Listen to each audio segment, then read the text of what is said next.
Salut les filles! Hey, c'est le P vert. Ça vient d'un mariage, de trucs. Qu'est-ce que ça me connaît, c'est le mariage? Gros, je travaille avec des amateurs, de capoter.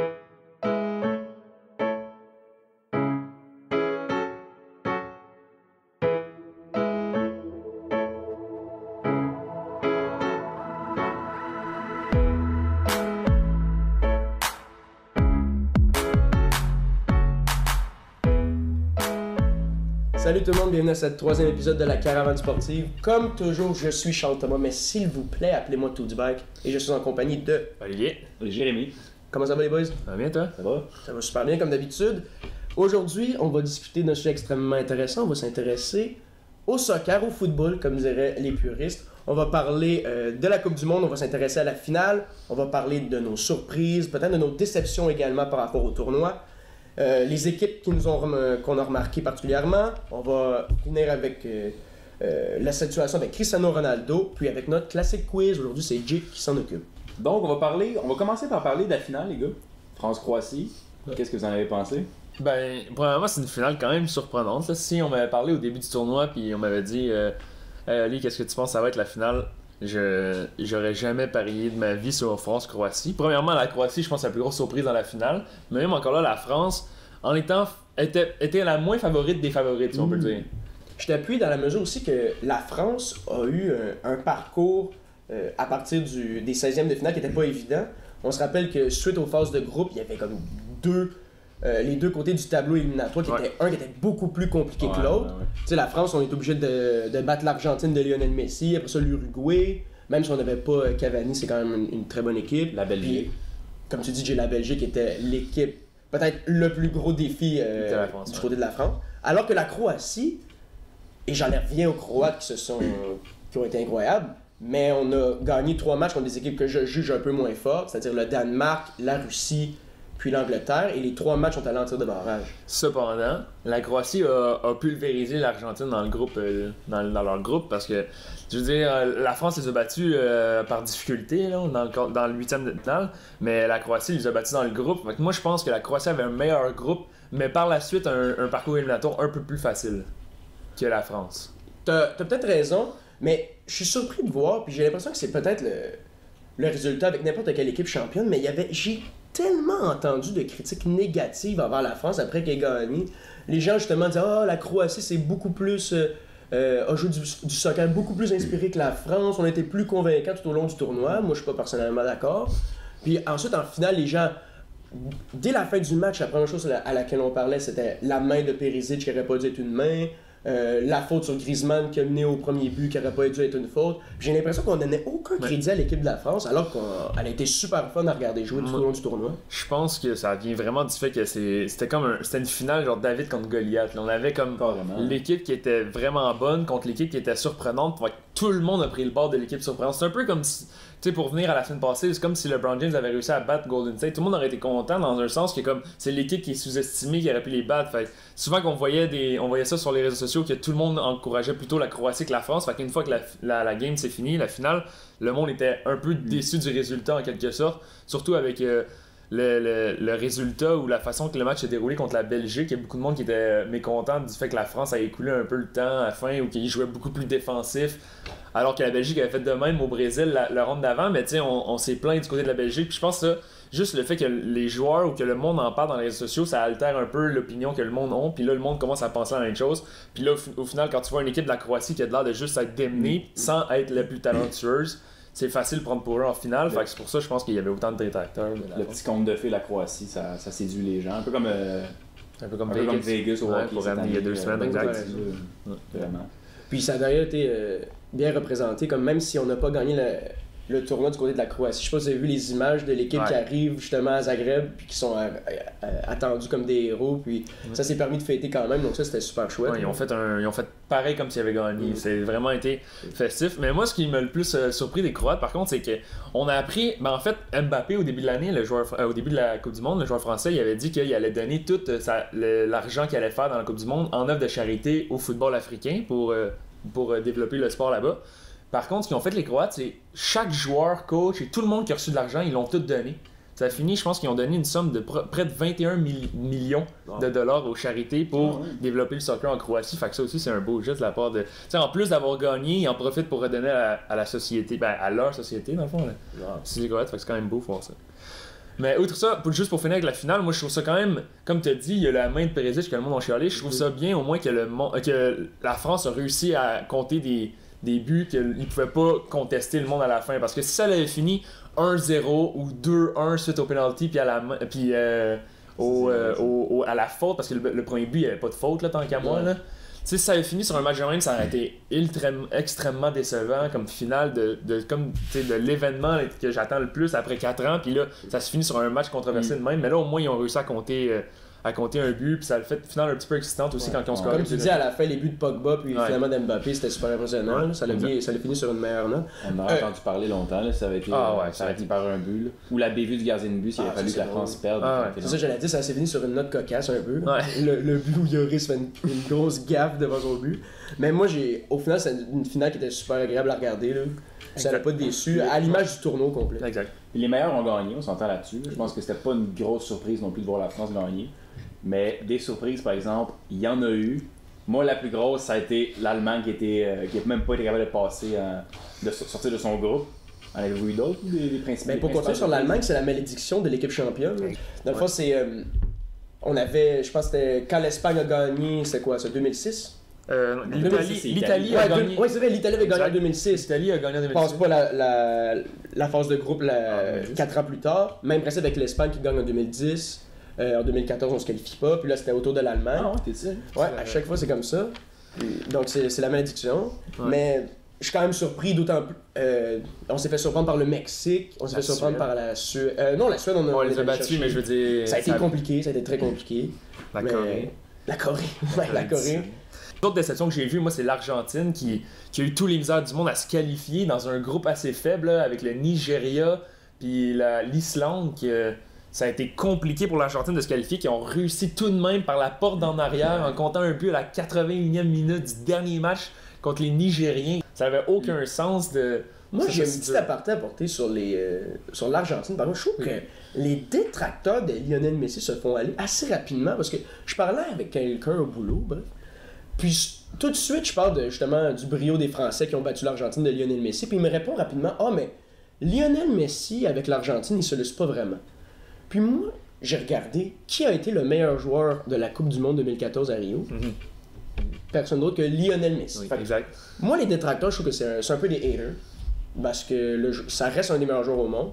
Donc, oui, l'Argentine a été décevante d'un point de vue où ils ont eu beaucoup de misère en phase de groupe. Ils nous ont quand même offert un match électrisant contre la France 4-3. C'était super intéressant. Mais je comprends ce que ton point.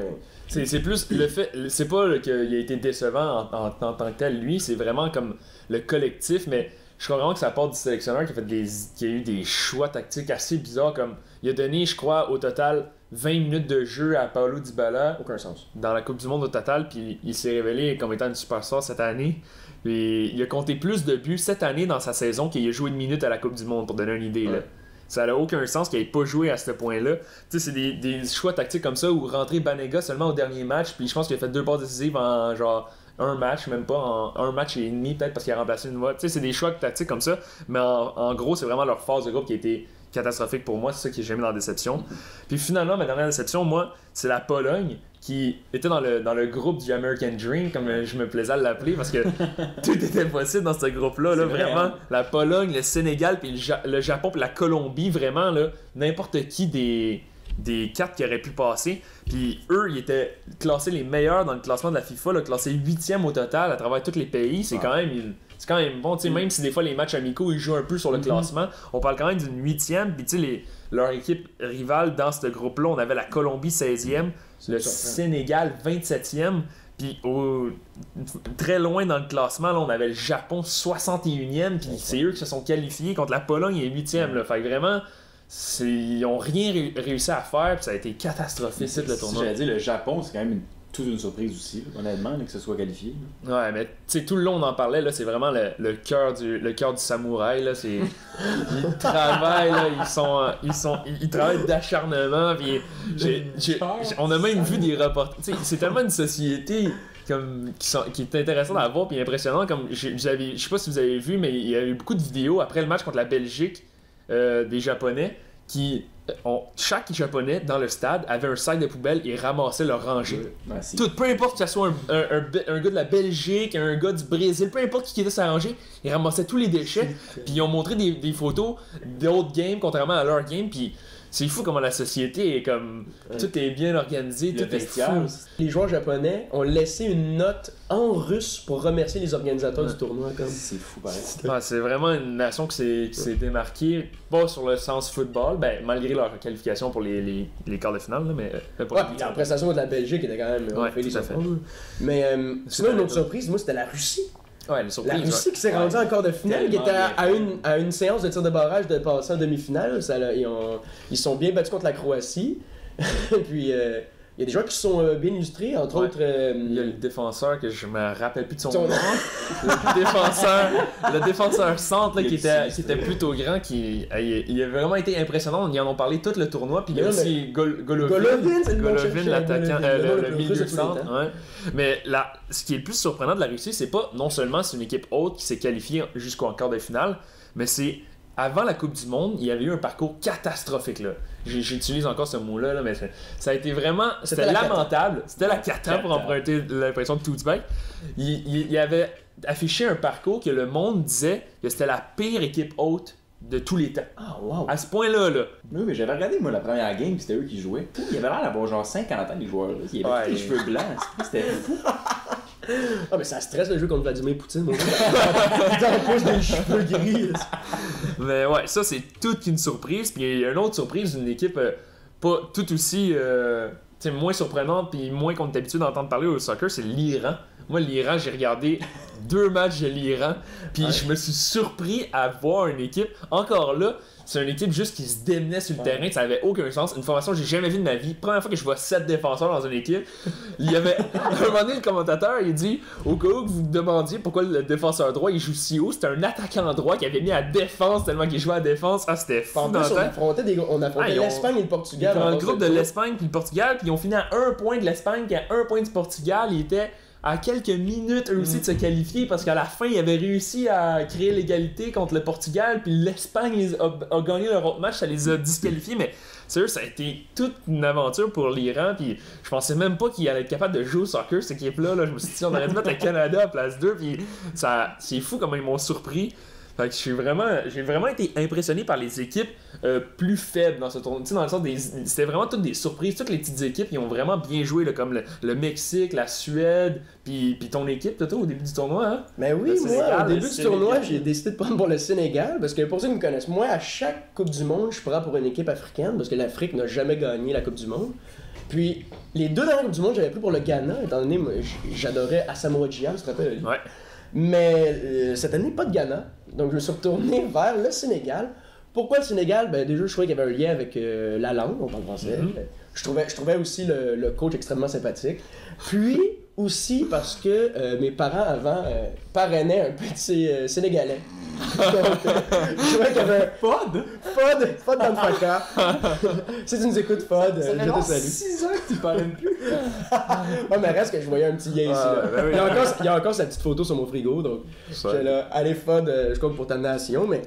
Puis ça a été tragique parce que le Sénégal a super bien joué, mais finalement c'est sur la loi du fair play que le Japon les a dépassés au classement parce qu'on avait exactement les mêmes statistiques, le même nombre de buts pour, le même nombre de buts contre. Mais finalement, étant donné qu'on avait plus de cartons jaunes du côté du Sénégal, on était obligé de... C'était vraiment anodin ça, pareil, que ce soit sur la loi du fair play parce que je sais pas si vous vous rappelez de la fin du match du Japon, mais ils perdaient contre la Pologne, puis ils ont juste fait tourner le ballon jusqu'à la fin. Tu fais juste faire des passes pendant 5 minutes, ce qui est pas vraiment fair play quand tu perds. Dans le fond, ils ont écoulé le temps pour se qualifier à cause de la loi du fair play. Fait que c'est quand même... Mais en même temps, le Sénégal, il aurait... Je regardais le match contre le Japon, ils ont mené longtemps, finalement ils ont égalisé, fait que ils ont échappé 2 points là. Puis ils ont échappé le dernier match contre la Colombie 1-0. Donc Ouais. il y avait leur chance de Ouais. passer le groupe. Puis... Ouais, il y avait leur chance, mais en ayant le destin entre les mains de quelqu'un d'autre, c'est quand même anodin que la loi de la fair play, pas fair play, a fait passer le Japon. On est d'accord. Mais c'était mon petit clin d'œil Sénégal. Oli, c'était qui ton équipe? Moi, mon équipe, c'était le Brésil. Bien entendu. Classique Brésil. On essayait d'essuyer la honte du 7-1 au Brésil dans les terres promises, mais ça n'a pas fonctionné encore cette année. Mais faut dire qu'on s'est fait éliminer contre toute une équipe, là, la Belgique. Mais j'ai écouté ce match-là avec attention, puis ça a été, pour ma part, à part la fin du match Belgique-Japon de la ronde d'avant, le match Brésil-Belgique, c'est celui qui m'a tenu au bout de ma chaise le plus longtemps, puis Dieu sait que j'ai écouté 75 voire 80% des matchs. Là. Il y a quelques matchs Nigeria-Islande que j'ai pas écouté, mais outre ça, là, j'ai vraiment... Ouais, pour tout le respect, là. Il y a aussi Maroc-Iran. Mais sinon, je les ai vraiment presque tout écoutés. Quand je pouvais pas les écouter, je les enregistrais, puis je les écoutais le soir, puis ça m'a vraiment tenu au bout de ma chaise toute la Coupe du Monde, mais particulièrement ce match-là. Moi, je prenais pour le Pérou. Je veux dire que ça peut Ah, ben, quand même 3 points. J'ai regardé aucun match du Pérou. Ah bon, un bon supporter du Pérou. Mais sinon, pour finir, les révélations du tournoi, moi, j'ai 4 joueurs qui m'ont vraiment...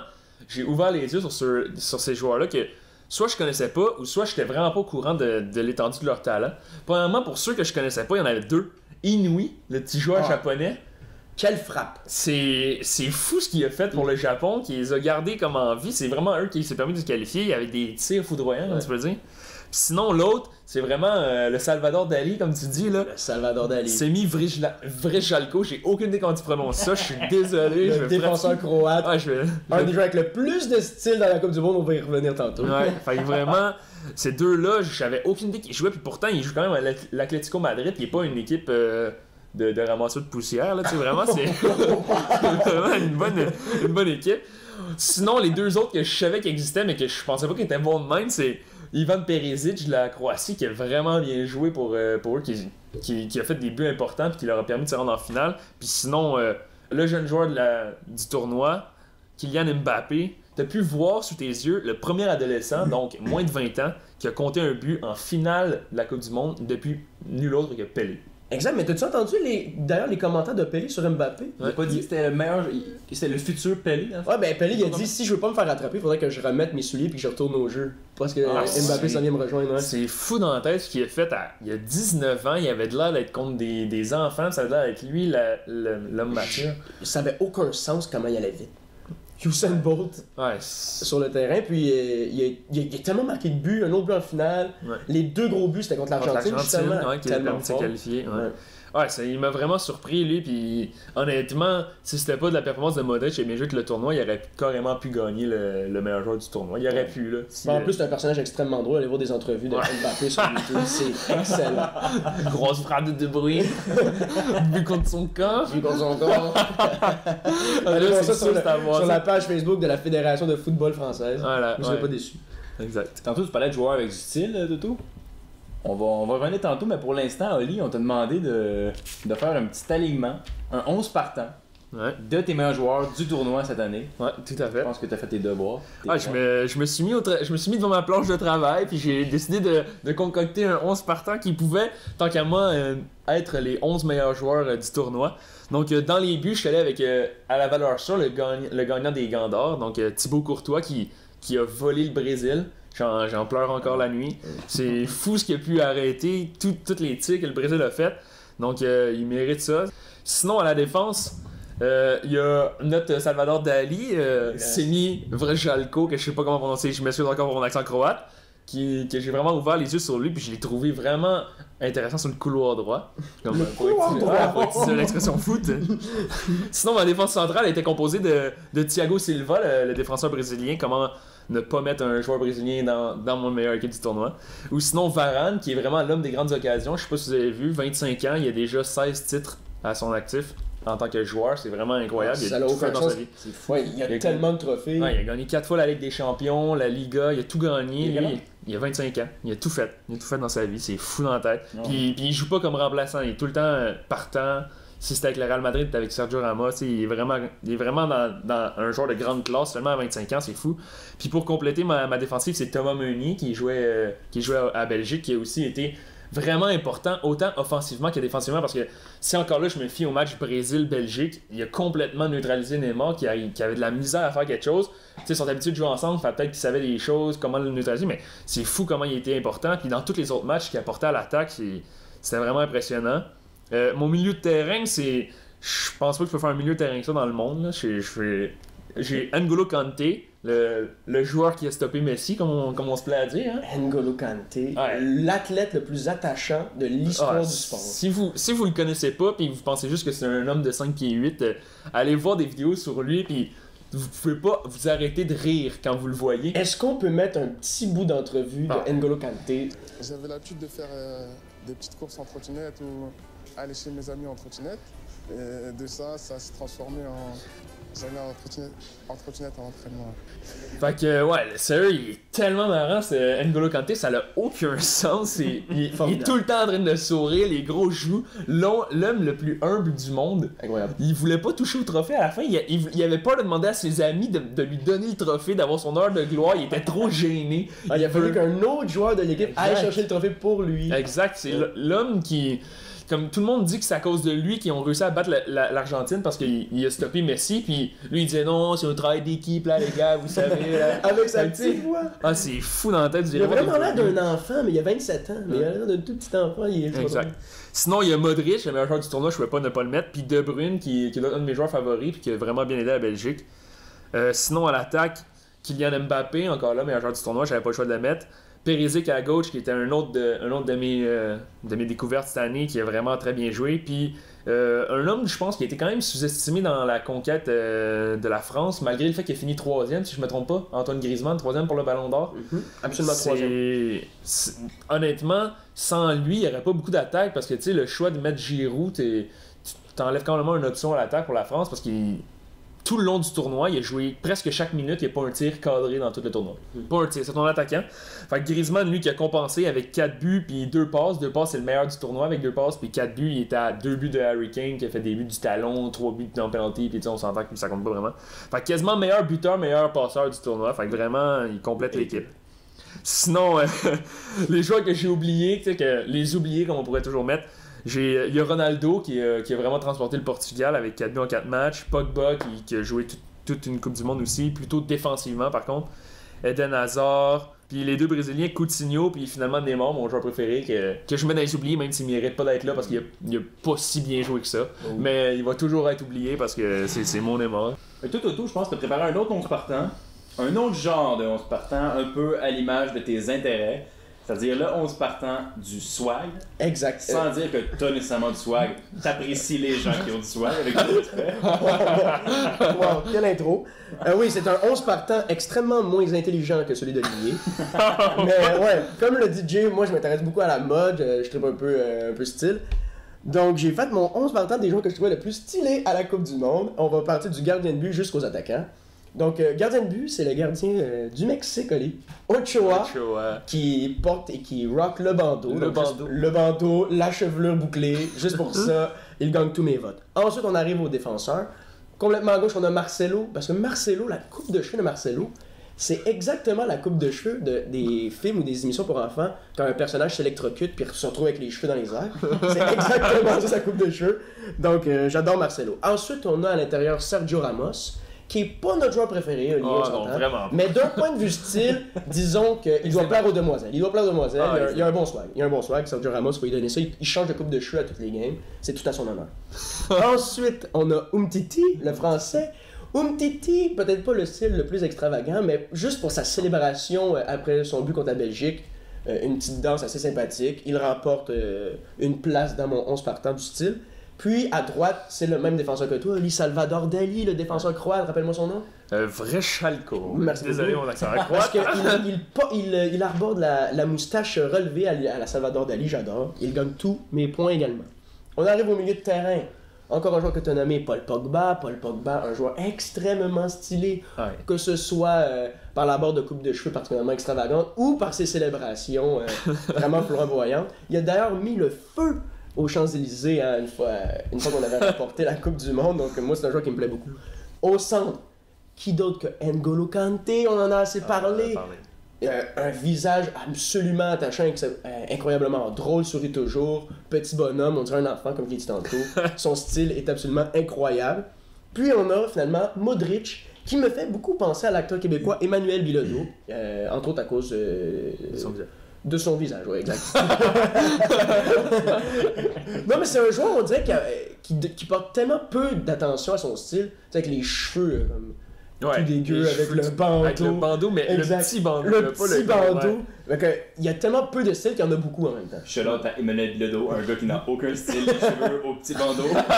mais toute une performance dans le film sur René Lévesque, je tiens à le souligner.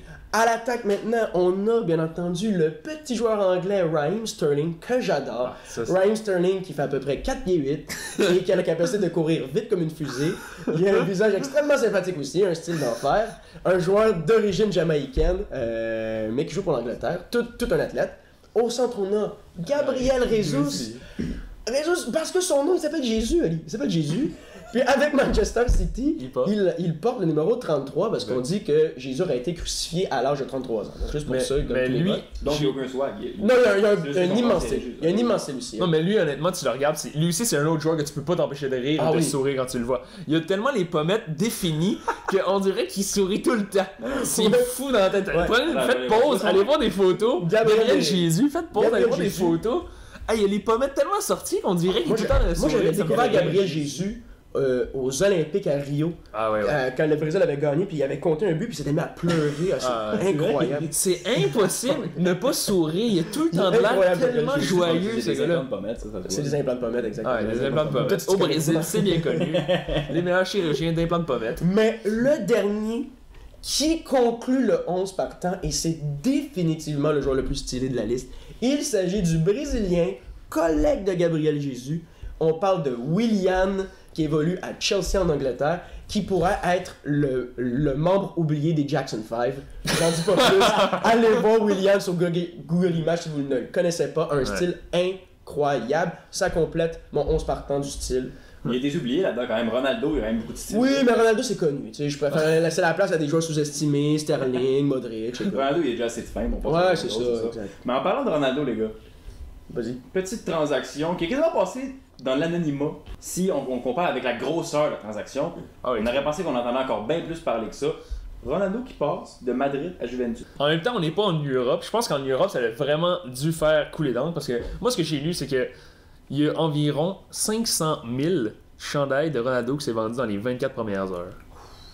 500 000. Moi, pour ma part, ça n'avait aucun lien avec l'achat d'un chandail de Ronaldo. J'ai tenté d'aller sur le site de la Juventus et le site ne loadait pas. Puis là, je me demandais pourquoi. Puis après ça, j'ai réalisé que c'est parce que Ronaldo, il venait d'arriver. Puis ils ont vendu 500 000 chandails. Oh fuck, ça se faisait aller sur le site. Le site, il était juste bloqué, il y avait trop de monde. Puis il y a eu extrêmement beaucoup de vidéos en Italie de monde qui capotait, du monde qui pleurait quand Ronaldo arrivait. Puis ça joue vraiment là. Ça s'est vraiment été gros en Europe. Puis je pense que c'est vraiment juste la culture soccer est un peu moins grosse au Québec. C'est pour ça qu'on a un peu moins entendu parler. Mais ce qui est le plus surprenant là-dedans, c'est que Ronaldo et Zidane, parce qu'on peut englober les deux ensemble, étaient dans une équipe qui a gagné 3 fois de suite la Ligue des Champions. Puis les deux, ils quittent le navire en plein milieu du voyage. Là. Carrément comme s'ils ont décidé d'aller se baigner en plein milieu du voyage. Zidane, en 2 ans et demi, il a gagné 11 trophées, je pense. Puis il a décidé de quitter le Real Madrid. Puis Ronaldo, dans la même été, dans la même fenêtre de transfert, là, comme on appelle au soccer, il décide de s'en aller lui aussi. Fait que je sais pas qu'est-ce qui explique ça. Est-ce qu'on essaie de faire changer le vent puis Zidane n'était pas d'accord, il a juste quitté. Je sais qu'il y a eu énormément de grogne, on en parlait au cours de l'année passée, sur Ronaldo qui comptait pas de but assez. Puis même les journalistes commençaient à lui dire est-ce que tu te soucies du fait que tu comptes pas de but, tu comptes jamais de but, la dernière fois que tu as compté, ça fait 6 mois genre à l'extérieur. Puis Ronaldo, la seule affaire qu'il trouvait à répondre, c'était y a-tu quelqu'un qui a plus de buts que moi à l'extérieur dans la Liga depuis que je suis arrivé? Puis le monde était pas capable de répondre parce que c'est vraiment le meilleur joueur, mais il y avait une passe plus difficile comme n'importe qui. Mais c'est ça, je vais continuer ce que tu dis, c'est on dirait que ce joueur-là fait face à tellement de pression parce que c'est impossible pour lui d'en avoir fait plus. Il pouvait pas en faire plus. Je vous donne des exemples. Depuis qu'il s'est joint au Real Madrid en 2009, il a complété 450 buts avec le Real Madrid, ce qui est un sommet dans l'histoire de cette équipe-là. Le deuxième, c'est Raúl, l'Espagnol, qui en a 323 buts, mais en 16 ans. Alors que Ronaldo en a marqué 450 en 9 années. Ils ont été couronnés 4 fois champion de la Ligue des Champions dans les 5 dernières années. Ronaldo a gagné 4 ballons d'or depuis 2009 et a été deuxième à chaque fois derrière Lionel Messi dans les autres années, sauf en 2010. Donc, tu peux pas plus t'illustrer que ce gars-là. Exact.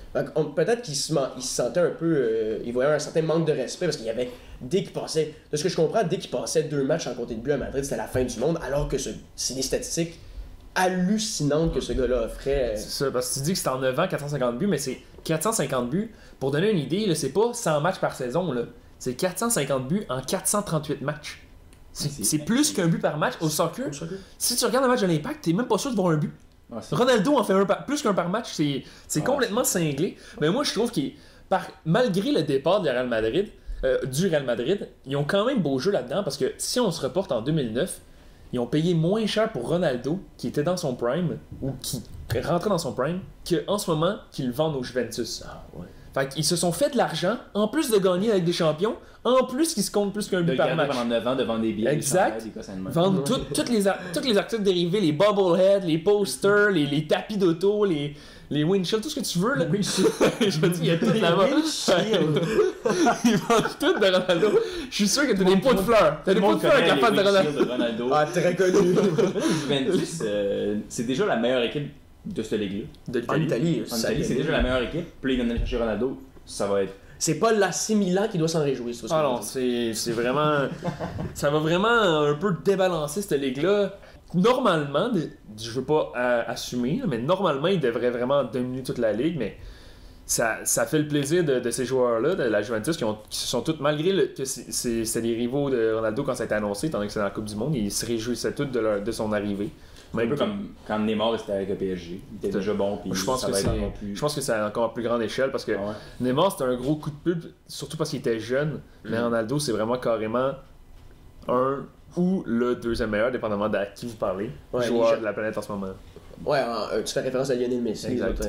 Puis, mais j'aimerais faire une petite parenthèse sur le salaire, puis sur l'argent que représente le transfert de Ronaldo. Parce que Ronaldo était transigé du Real Madrid jusqu'à la Juventus pour un total de 100 millions d'euros, pour vous donner une idée du prix. Puis, il devrait gagner un salaire qui devrait ressembler à 30 millions d'euros par an. Donc, on a parlé de Tavares au premier podcast. On a parlé de Chris Paul au deuxième podcast. Là, on est dans une autre stratosphère à grand coût de 30 millions d'euros par an pour la vedette de la Juventus maintenant. Puis pour finir avec Real Madrid, on perd une vedette, mais il y a beaucoup de rumeurs. Peut-être qu'on pourrait faire un move pour aller chercher, entre autres, soit Neymar, ce qui serait plutôt osé. Ce serait plutôt osé, étant donné qu'il a quitté le Barcelone il n'y a pas tellement longtemps. Ou Mbappé, justement, que tu parles tantôt. On parle aussi de hasard parce que depuis la fin de la Coupe du Monde, Mbappé a annoncé qu'il restait au PSG. Fait que là, on sait pas ce qui se passe, on sait pas ce qui peut se passer. Là. Il peut se faire acheter, décider que l'argent finalement c'est plus important, mais il a quand même dit qu'il allait rester au PSG. Donc, je pense qu'il se tournerait plus vers Chelsea avec Eden Hazard. En plus que lui, il avait l'air de dire qu'il était un peu tanné de ses jours avec Chelsea puis il voulait peut-être changer d'air. Donc je pense qu'il y aurait peut-être un fit potentiel. C'est le même côté qui joue. Puis c'est quand même une vedette qui serait capable de se démarquer plutôt dans un collectif assez intéressant parce que le Real Madrid, certes c'était Ronaldo, mais c'est pas juste Ronaldo. Là. Il y a des joueurs extrêmement intéressants. Il y a probablement un des meilleurs milieux, une des défenses les plus solides. Donc vraiment, ça serait un hasard dans cette équipe-là pour apporter de belles choses aussi. Sans aucun doute. Et moi, vous me connaissez, les gars. Bon, je suis pas le plus grand fan de soccer de la planète. On s'entend? J'entends. Mais t'as quand même une longue carrière dans le soccer local. Quand même une longue carrière au soccer local. Comme ballkeeper. Je salue Gabriel Plante et David Santagata qui ont été mes collègues en défensive pour le soccer local Saint-Bruno. J'ai joué durant une longue saison. Et j'ai accroché mes crampons très rapidement. Mais non, pour de vrai, je pense que vous qui êtes des grands fans de soccer, c'est quand même votre événement, ça arrive une fois aux 4 ans. C'est votre événement préféré de loin. Ah ouais, c'est démentiel. Il n'y a rien qui arrive à la cheville de la Coupe du Monde. J'ai déjà hâte à la prochaine édition. Puis c'est dans plus de 4 ans, étant donné que ça va être au Qatar et que ça va être en hiver. Ça fait plutôt chier, on va le dire direct. Ça fait plutôt chier, il va falloir attendre 4 ans et 3 mois. Mais bon, et même plus que 3 mois. Ouais, comme tu dis, Ali, au terme de cette Coupe du Monde-là, j'ai vraiment réalisé que c'était définitivement l'événement sportif que je préférais. C'est tellement le fun, le nombre de pays qui est représenté, puis je me trouvais avoir du plaisir à écouter des matchs avec deux équipes pour qui j'avais aucun lien ou je connaissais même pas les joueurs, mais il y a tellement d'engouement, puis les fans sont à fond. Tu sais, comme je donne un exemple, le dernier match de phase de groupe du Panama, le Panama qui était une équipe vraiment négligée, qui était statistiquement probablement la moins bonne équipe du tournoi, a perdu son dernier match 6-1. Puis quand le Panama a marqué, les gens, ça fêtait comme s'ils avaient gagné le match. Alors, c'est ça la beauté de la Coupe du Monde jusqu'à un certain point. Je trouve ça formidable comme tournoi. Puis il y a tellement des personnages que tu découvres, que ce soit Mbappé, N'Golo Kanté, t'as des personnages plus grands que nature, Ronaldo, Messi, Neymar. Moi, j'adore ce tournoi. Mais c'est vrai, comme tu dis, chaque équipe n'a pas nécessairement la Coupe du Monde comme victoire. Comme pour le Panama, c'était seulement de... Je crois que c'était le joueur en particulier qui avait compté, qui était plutôt incroyable pour le Panama, mais chaque équipe a comme des petites victoires. Il y en a qui juste se qualifier pour les groupes éliminatoires, c'est une grosse victoire pour eux. Il y en a comme la Croatie qui se rend en finale, c'était un gros événement, même s'ils n'ont pas gagné, même si leur défaite était plutôt crève-cœur.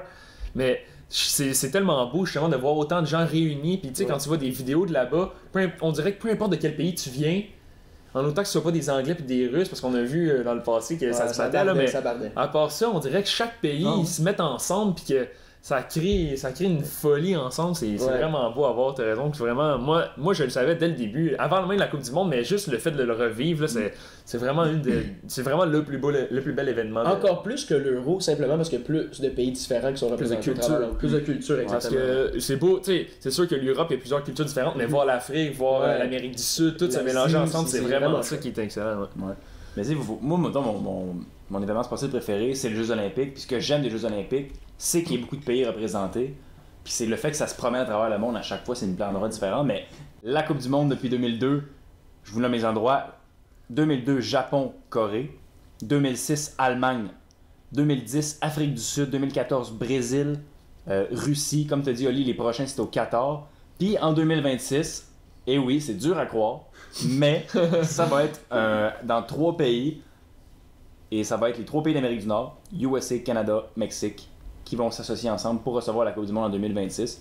J'imagine que vous avez très hâte de voir ça. J'ai déjà mes billets achetés, même si c'est pas possible. Oui. Moi, ça m'a fait capoter quand j'ai vu qu'au Canada, il y allait avoir un match à Winnipeg. C'est drôle, hein? C'est la chose, ça va être nul. Ouais. C'est sûr que ce sera pas France-Allemagne qui va jouer à Winnipeg, je le garantis. C'est sûr qu'ils font pas ça le compte. Winnipeg. Ils vont faire ça le compte, je le garantis.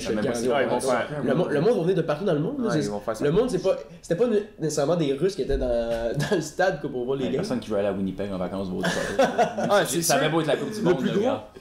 Le plus gros défi de cette Coupe du Monde-là, c'est qu'il y a tellement de distance qui est entre chaque ville. Quand tu es en Russie, j'imagine que prendre un autobus, prendre un avion, ça doit pas être si compliqué pour traverser entre la Russie et la Russie. Mais là, quand on va partir de vouloir suivre son équipe, on a un match à Montréal, après ça on a un match à New York, un match à Atlanta, un match à Guadalajara, au Mexique, peu importe. Ça va être dur de suivre son équipe ou même suivre notre groupe. Il y a tellement de distance entre, mais moi je suis tellement excité qu'il y ait juste des matchs à Montréal. C'est sûr et certain que je vais en voir un, peu importe le prix du billet, parce que ça va être... Peu importe que c'est quoi le match, là, ça doit être... Panama, Nigeria, Trinidad et Tobago, Islande, on va y aller là, pour le match. Ouais, tout à fait. Mais j'y crois pas une seconde, là, pour vrai, à une Coupe du Monde dans 3 pays différents. Il me semble que ça enlève un peu de charme. Là. Ça enlève un peu de il me semble mais soit ça enlève un peu de charme. Différents.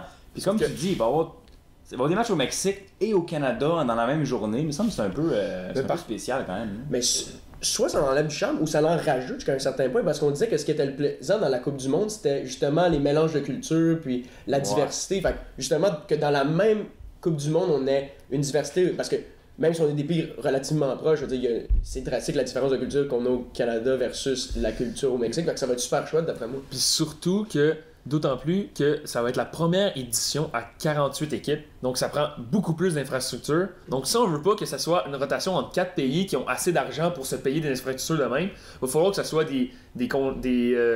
des propositions à 2 pays, parce que sinon il n'y a aucun... Tu sais, même si tu es en France, là, tu ne voudras pas dépenser des milliards juste pour construire plus de stades parce que tu vas avoir plus d'équipes. Parce que, tu sais, 48 équipes, là, ça inclut plus de matchs, ça inclut plus de rondes aussi, parce que là, il va y avoir une 16e de finale ou juste une 8e de finale, parce qu'il va y avoir 3 équipes par groupe, ainsi de suite. Donc, il va y avoir de plus en plus des... C'est peut-être le début d'un ère de Coupe du Monde avec des pays. Je penserais pas que ça soit tout le temps 3 pays, parce que, tu sais, on s'entend que le Canada, ils ont seulement 4 villes, puis le Mexique, 3, là. Tu sais, ils pourraient splitter ça à 2 égales, mais ça va vraiment être plus souvent, je pense, des Mais d'autant plus que c'est pas la première fois, parce qu'en 2002, la Coupe du Monde avait été accueillie par le Japon et la Corée. Vous allez me dire, c'est peut-être pas la même situation, c'est deux pays, non pas trois, puis c'est peut-être pas la même grandeur d'un point de vue territoire, mais quand même, c'est pas la première fois que ça se joue. Non, tout à fait. Mais ça risque d'être vraiment excitant pour nous, je pense, parce que, tu sais, on a le temps un peu de développer le soccer d'ici là, parce que c'est sûr que si on prend notre équipe de cette année, on comptera pas de but. Là. Ça va être plus comme le Panama cette année, nos attentes, que celle du Brésil. Même encore là. Est-ce que le Canada va être dans la compétition? Parce que d'habitude, les équipes hautes sont toujours là, mais là, 3 équipes, ça veut dire que les 3 vont être représentées, ou il va y avoir une espèce de petite compétition round robin, il va y en avoir 2 sur 3. Honnêtement, je le sais pas, parce que j'avais pris pour acquis au début, surtout avec le fait qu'il y ait plus d'équipes, comme Oli l'a dit, qu'on allait automatiquement laisser une place aux 3 équipes hautes. Mais après avoir écouté un reportage, j'ai cru comprendre qu'il n'y avait rien de coulé dans le béton. Donc, honnêtement, je trouverais ça un peu dommage que les 3 pays ne soient pas représentés, étant donné que c'est à leur domicile. Ben ouais. Mais je sais pas encore, j'ai pas. Je suis pas à fond. Mais j'espère, parce que ce serait tellement fantastique de voir l'équipe canadienne. Puis comme on l'a dit, même si on n'aspirera pas aux grands honneurs, mais quand même, juste le fait d'y participer, ça va être quelque chose qu'on va pouvoir se rappeler à vie là, en tant que fan de sport.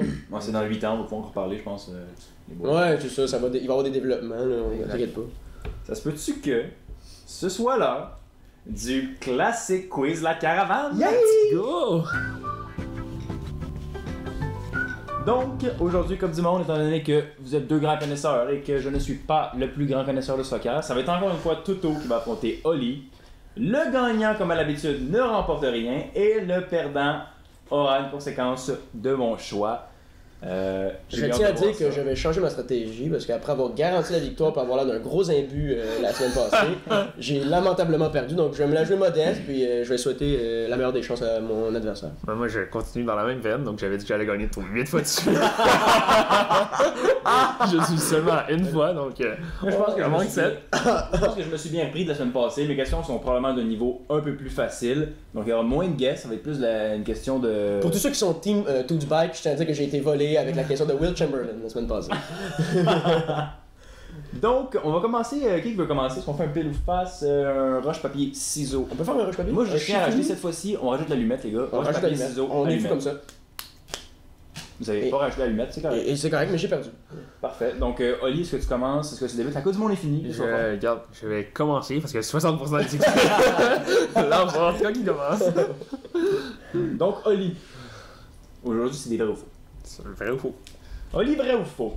En 1942, durant la Seconde Guerre mondiale, la Coupe du Monde a lieu en Argentine, un pays épargné par le conflit. Vrai ou faux? Oh! Moi, je dirais vrai. Et la réponse est faux. Ah, yeah! Les Coupes du Monde de football de 1942 et de 1946 ont été annulées à cause de la Deuxième Guerre mondiale. Ah, faut que j'arrête d'être content à chaque fois que tu rates toutes mes excuses. C'est vrai, je suis un pire gars. Toto, vrai ou faux, on reste dans le même thème. Donc, vrai ou faux, pendant la Seconde Guerre mondiale, un Italien a caché le trophée de la Coupe du Monde sous son lit afin d'éviter qu'il ne soit volé par les nazis. Est-ce que c'est vrai ou c'est faux?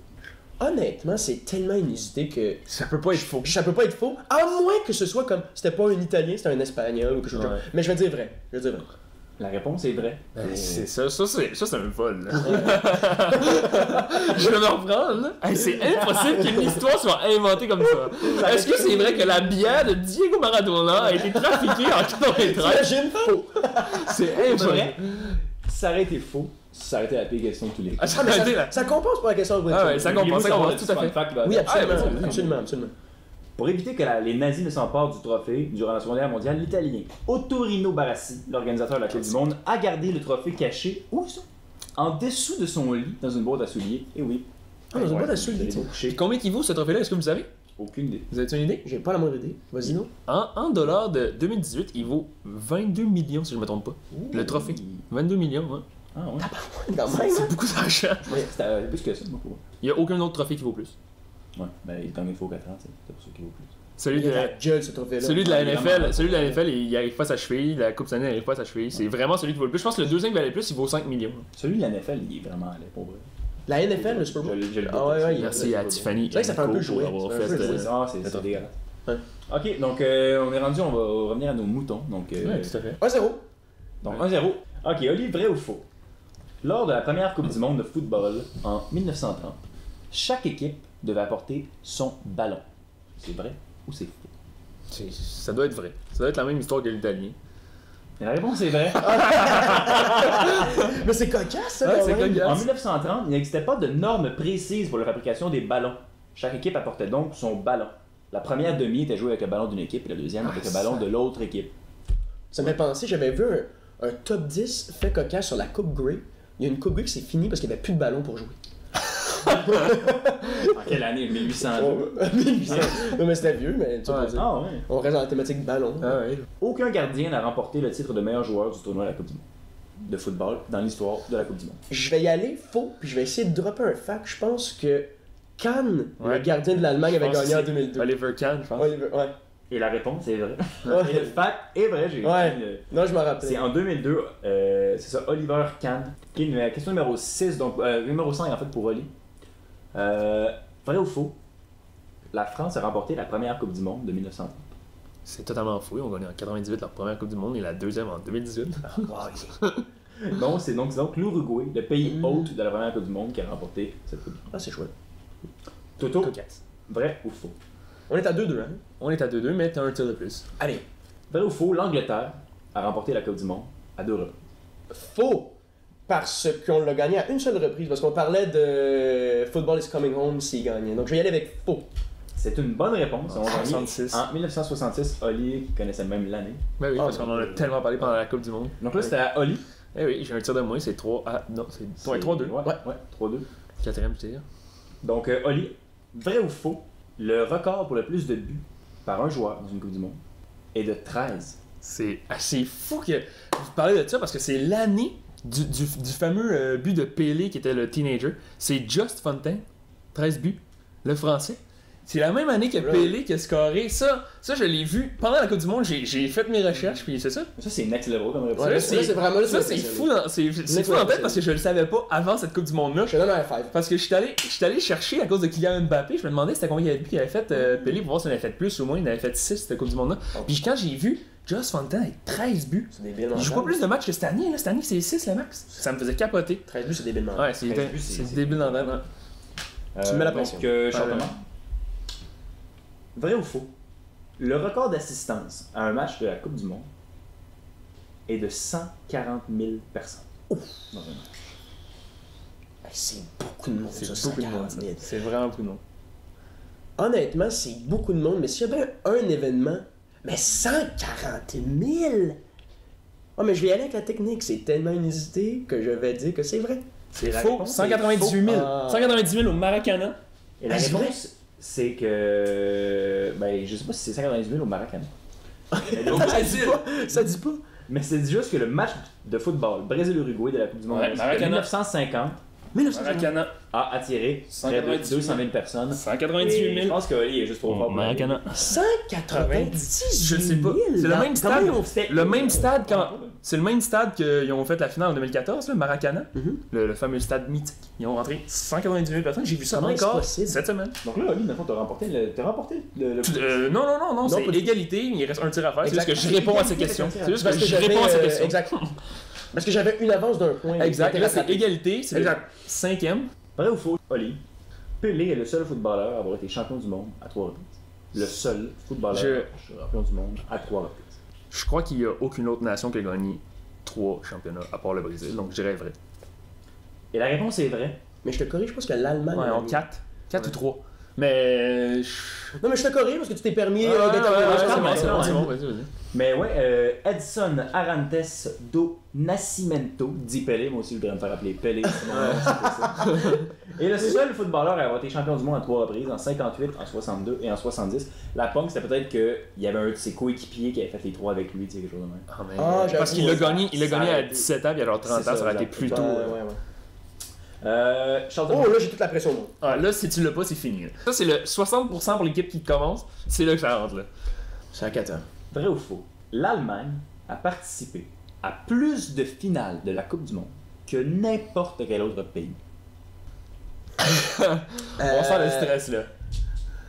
Elle est deuxième en termes de victoire dans la Coupe du Monde. Derrière le Brésil. Tout à fait. Puis je le confirme que c'est vrai. Écoute, je vais y aller avec vrai. Ils sont allés plus souvent, mais ils ont juste gagné moins souvent que vrai. Et la réponse est vraie. Ah, L'Allemagne a participé à 8 finales, 4 victoires, 4 défaites. Quant au Brésil, il la prépare à 7 finales. Ça pouvait se jouer. Ça Donc, jouait ils en sont 2014. Ils sont, c'est vrai? Ils sont 7 en 5, le Brésil, quand même. Quand même une très bonne Ils sont moyenne. 57 ans. 5 en 7, c'est tout le monde. Donc là, c'est... C'est égalité après 5 tirs chacun. Ça prend un Égalité tiebreaker. Ça va être tiebreaker pas un tiebreaker comme la semaine passée. C'est la hantise, là. Oh, La non. hantise fight. Pas une autre question sur Kareem Abdul-Jabbar. Je vais modifier la question, comme ça va être vraiment un vrai de vrai tiebreaker, les gars. Donc là, ça va être le plus rapide qui répond. Est-ce qu'il peut émettre un son? On va y mettre... On n'a plus de vrai ou faux, là, c'est ça? Non, Pose la même c'est question. faux, là. Là, c'est le premier qui répond. D'accord. Puis il y a des droits de réplique à l'infini, jusqu'à temps quelqu'un d'autre. Ah, j'aime ça. Donc ça va être simple, ça va être rapide, on est sûr de trouver un gagnant. Ok, est-ce qu'il faut émettre un son? On peut y mettre un son. Charles Thomas, tu vas mettre le son Kanté pour ton joueur coup de cœur, ton joueur préféré du N'Golo Kanté. tournoi. Et Oli, ça va être Neymar. Donc, premier qui répond à ma question. Combien de nations différentes ont remporté la Coupe du Monde depuis sa création en 1930? Ok, Neymar. Neymar. Donc je dirais 7. Droit de réplique Ok. à Charles Thomas. Est-ce que j'ai un peu le droit de réflexion ou pas du tout? M'a donné 10 secondes. Oh mon dieu, ok. Je vais aller avec 6. D'abord c'est Neymar, 8. C'est 8. Ouais. Et la réponse Donc, était 8. Brésil. On a Brésil, Allemagne, Allemagne, France. Italie, Ah, Argentine, Italie, ben je sais pas. Uruguay, France, Angleterre, Espagne. Ah, j'ai Voilà. Donc, le gagnant, c'est Olivier, encore une fois. Donc, Charles Thomas, tu vas avoir Comme d'hab. la bonne Comme game, d'hab. la classique. Charles Thomas va devoir. Je tiens à dire que cette semaine, je n'ai pas été volé, t'as été nettement meilleur. Le Oli- Just Fontaine, ça a été vraiment Ouais, la t'as été- Mais honnêtement, lui, t'as été dans une classe à part. Je pense que- C'était fou. Mais je voudrais remercier en fait l'événement de la Coupe du Monde qui m'a permis d'en apprendre plus sur cet événement magnifique. Donc, Toto, tu veux entendre ta conséquence? Ben oui, absolument. Ça va être un peu le même jour de conséquences que la semaine dernière. On reste dans la même thématique. Tu vas avoir 3 mots à brancher, 3 mots à faufiler avec beaucoup d'habileté. Il va falloir que tu le fasses. Tu choisiras l'endroit de ton choix. Ah, Ça carrément. doit être un dépanneur. Donc, choisis le Ah, dépanneur de d'accord. ton choix. Que ce soit un bon, Carrément! un bon Ok, histoire. Il était content, il voulait aller au Rona, lui, hein? Ça reste, ok. Je choisis, mais ça reste dans les dépanneurs. Ok, je suis quand même limité. Donc, tu devras.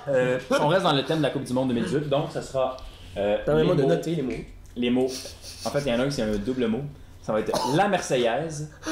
Parce qu'ils l'ont chanté énormément dans les derniers jours. Ça pourrait juste être La Marseillaise. Marseillaise. Il faut absolument que je pas de moi, là. je veux qu'il y ait un la. Ok. La Marseillaise. Il va avoir le mot Poutine pour Vladimir oui. Poutine, président de ce pays. Et il va avoir le mot Croatie pour l'équipe finaliste quand même. Qui s'est Il y en a bien- aucun facile, hein? Aucun Je veux pas. facile. Non, mais- Ouais, Poutine! non. Poutine, ouais. Poutine, c'est facile parce que tu peux jaser ça. Dans un dépanneur, ouais, c'est vrai que c'est. Poutine, ça se mange. Ah, t'as-tu des chips au Poutine? Là? Quelque chose comme ça, là. La Poutine, ça se place, là.